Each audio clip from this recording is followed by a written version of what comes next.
Allez, on attaque le bébé. Bon, on va commencer par la radiocommande. Voilà. Donc, déjà, il y en a beaucoup qui auront récupéré la marque, le modèle. Non, la marque surtout. Donc ça, c'est les radios à l'époque qui coûtaient une blinde.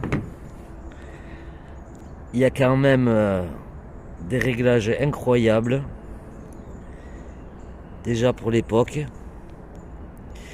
Voilà. Bon, j'ai enlevé l'accu qu'il y avait dedans. C'est un accu NiMH. Ça s'ouvre comme ça. Vous poussez les. J'ai mis un peu de temps à trouver hier. Hop. Après, ça paraissait logique. Et c'est un peu. Voilà. Et du coup, la radio s'ouvre comme ça. Alors, pour les amoureux du vintage, c'est beau quand même. À l'époque, c'était du costaud. Alors, je pense que cette radio fonctionne toujours. Donc, peut-être que j'ai le récepteur aussi. Donc, on est toujours en mégahertz. Et pourquoi pas... On va la nettoyer, on va refaire un accu NiMH et on remettra un accu NiMH et parce que là le but c'est de remettre le véhicule d'origine. Qu'est-ce qu'on va vous montrer? Les pneus. Alors, je pense que là vous avez commencé à voir l'échelle. Ça c'est du pneu piste. Vous pouvez voir que les gommards, ils n'ont pas roulé. Voilà. Ils n'ont pas roulé ou peu. Voilà. Je suis même pas sûr qu'ils aient roulé un jour ces pneus. Il y a encore les picots que là on est sur de la machine un peu balèze. Alors les hexagones c'est assez bizarre. Voilà, alors à l'arrière ils sont renforcés en acier. Il y a un hexagone de 12 avec les méplats là. Et à l'avant non, puisque de toute façon c'est du 4-2. Donc voilà, il y a juste besoin que les roues soient tenues. La radio, on a aussi l'antenne avec, je précise. Elle est là. Hop. Elle se monte. Donc on a la canne à pêche avec le moulinet.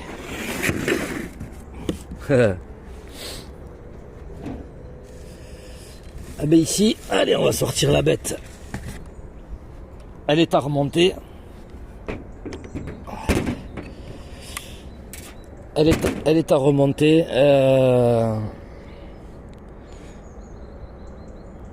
Il y a peut-être des choses qu'on modifiera, ou je ferai une petite pièce supplémentaire pour protéger les vis qui dépassent en fait.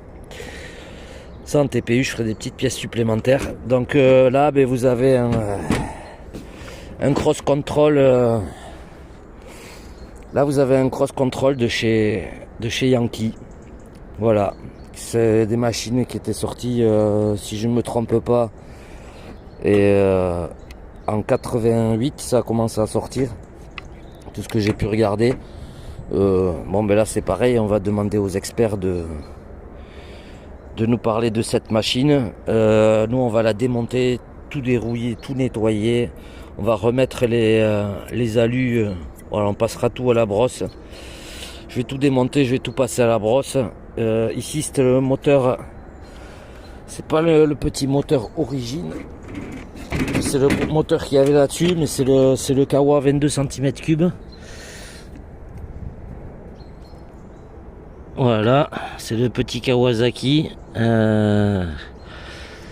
Donc il n'est pas grippé non plus.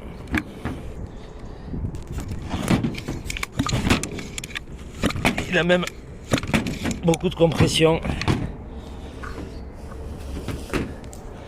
Donc Pascal avait bien fait de boucher les admissions. Heureusement, bon, l'échappement c'est gras, donc ça va.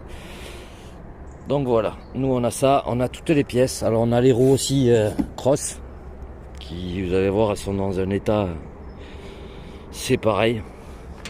Ça a pas roulé. Voilà, nous je pense qu'on modifiera, on verra les vis, essayer de trouver des vis. Je laisse d'origine, mais peut-être bon les vis, changer les vis, on verra. On a la platine ici qui vient se mettre là. Il manque, le seul truc qui manque, c'est le cerveau de direction. Ça c'est pas un problème, j'en ai un à la maison qui traîne, il me semble. Donc on a une petite doc qu'il avait imprimée. Je vais la mettre de côté. Attendez, je vous pose. Hop. Voilà, on va sortir. Bon, les vis, on dérouillera juste histoire de remettre. Bon, je pense qu'on va laisser l'état complet d'origine. Ce serait idiot de modifier la machine. Voilà, tout nettoyé. Voilà, ça c'est les roues avant. Estampillé Yankee Cross Control.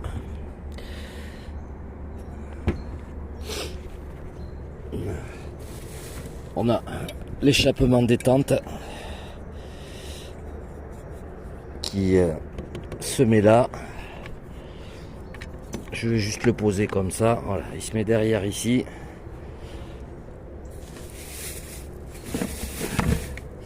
On a le réservoir qui vient se mettre là. Ça tombe bien, mais du coup je vais récupérer la durite qu'il y avait sur le Hyper 8, qui est bien plus neuve. Voilà, on a des pièces de roue. Voilà, ça vient ici. C'est pour l'avant. On doit avoir l'autre qui traîne par là. On a le récepteur à 27 MHz. Le truc il est énorme. Ah, il faisait pas dans le fer. Hein. Voilà, mais on se le mettra d'abord avec ça. Et si on peut, parce que les broches, ça va être compliqué. Ça va être compliqué. Ou il faudrait que je retrouve des broches comme ça pour faire le montage. Donc on pourra peut-être pas le remettre totalement origine. Là, ça c'était le chargeur pour charger la radio. Voilà, ça c'est la queue qu'il y avait là. Moi je l'ai enlevé avant que. Voilà, j'espère que la radio elle a pas trop pris.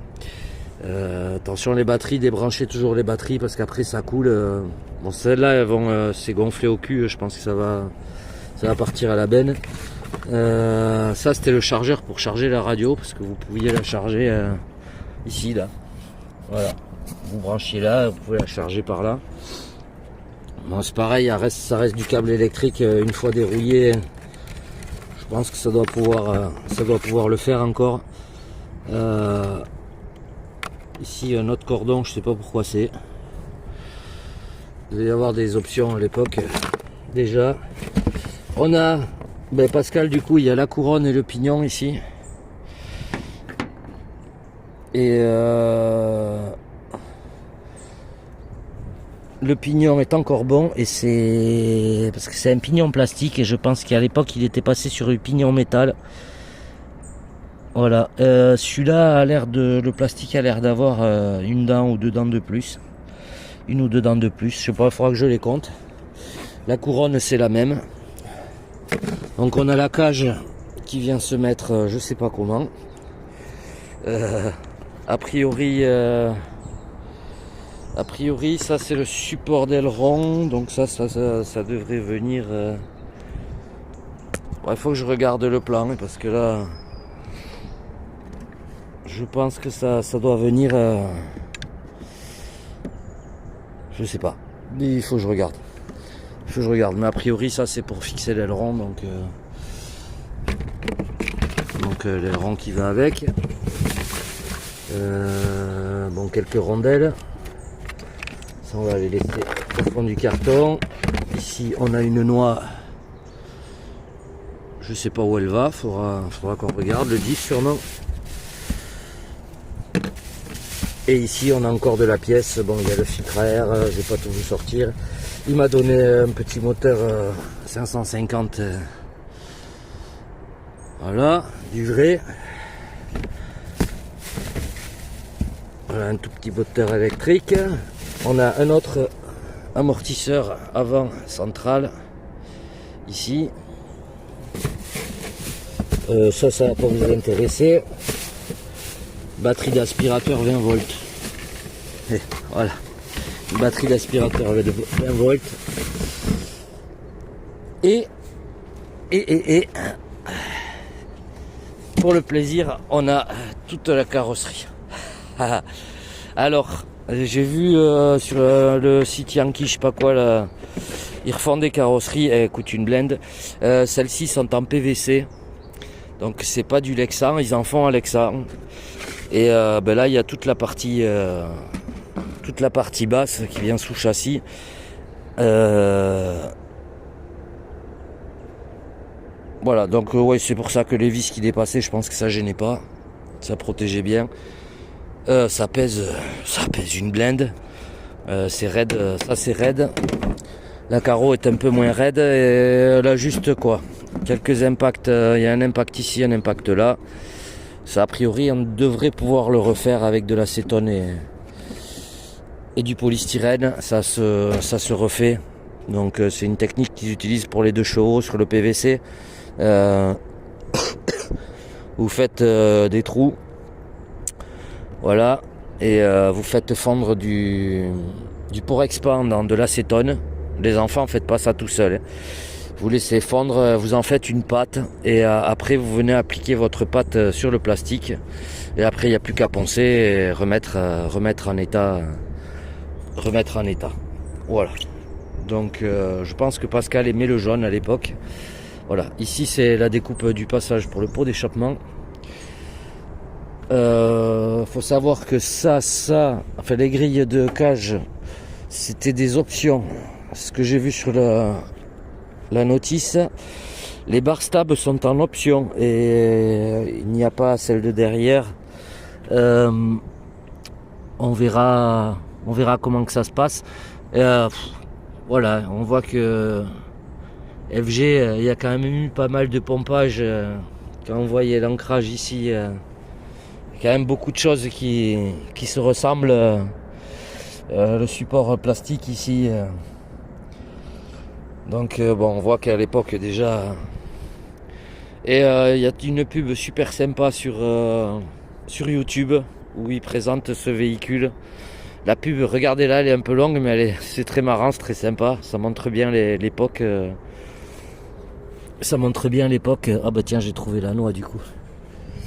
La noix, elle est ici, elle vient ici. Hop là.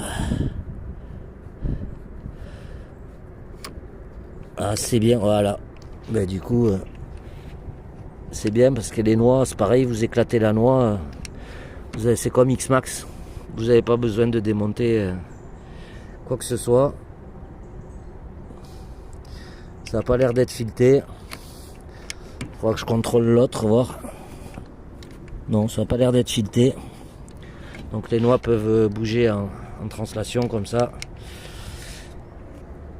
Voilà, nous on va regarder tout ça. On va dérouiller tout ça, nettoyer tout ça. On va le remettre, on va remettre la mémère en bel état. Voilà, on va la remettre en bel état.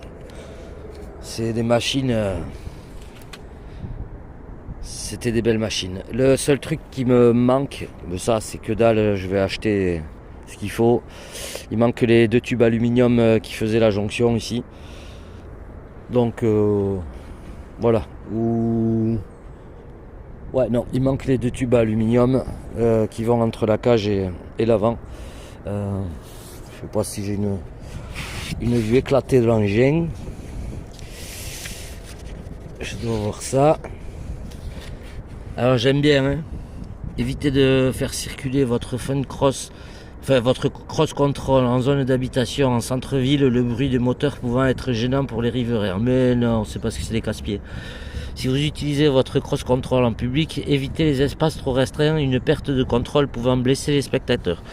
Alors, voilà. Du coup, Pascal, hier, j'étais mort de rire parce que on a roulé ensemble et il est arrivé un petit accident. C'est que je me suis pris un peu la GTB dans la guibole. Donc voilà, les barres qui manquent, c'est celles que vous voyez en haut et en bas du dessin là. Voilà, ça c'est rien, c'est 2 barres en aluminium, ça s'achète, ça coûte pas grand chose. Donc on va se faire ça. Voilà les amis, on vous laisse là-dessus. Oui, je boite un petit peu aujourd'hui quand même. 6 kilos lancés à 50-60 sur un seau qui tape sous la cheville. Petite dédicace Pascal. Et en tout cas, on a passé un très bon moment. Et moi, j'ai passé une super journée déjà. Je te remercie à toi et à ta femme. Et j'ai vraiment passé un très bon moment. Et puis de toute façon, on se dit à très vite. Et nous, on va espérer de pouvoir préparer ça pour se faire plaisir ici. Je pense que le terrain là est idéal pour une machine comme ça. Voilà. Donc vous voyez le bébé. Nous, on va remettre ça en état propre. On va le désosser complet, mais alors là, on va y aller franco. Ouais, on va y aller franco, on va tout démonter et les carbus, tout, on va tout renettoyer pièce par pièce, nickel. Il n'y a plus 1 gramme de poussière, 1 gramme de graisse. Et on va se refaire péter cet engin. Pascal me disait, oui, il y aurait peut-être moyen de mettre un moteur Zenoa ou comme ça dessus, mais non, la machine... Je pense que c'est des machines qu'il faut garder, surtout qu'elle est complète. Elle est complète, en bon état. Le châssis en dessous, voilà quoi. Vous voyez, c'est vraiment, il est en état super. Et c'est une machine qu'il faut remettre en état d'origine. Et même avec la radio... Après, l'idéal, ce serait d'arriver à convertir la radio, la mettre en mégahertz. Je sais pas, ça, moi, je suis pas assez doué pour faire ça là-dedans. Là. J'y connais que dalle. Donc, tiens, une petite proposition. Si quelqu'un, excusez-moi, je vous pose, si quelqu'un saurait convertir ce machin en 2 Go 4, voilà, pour garder vraiment la radio d'origine. Sinon, on essaiera avec les 27 MHz. Voilà, une machine complète. Puis dites-moi si ça vaut le coup, les collectionneurs de machins, si ça vaut le coup de le transformer en 2 Go 4, si c'est possible. Ou ce serait dommage vis-à-vis de la machine de le transformer, il faut le laisser d'origine. Voilà, commentez, il n'y a pas de souci. Alors là, je suis ouvert à tout. Nous, on va vous laisser là-dessus. Écoute Pascal, merci encore. De toute façon, tu sais que tu pourras rouler cette machine sans problème. Et le reste aussi. Donc, il y aura pas. Il me tarde de pouvoir rouler. Bon, par contre, prochain coup, je mets la combinaison de policier là, dangereux, où je reste caché derrière un arbre. Bon, allez, on vous fait de gros bisous et à très vite.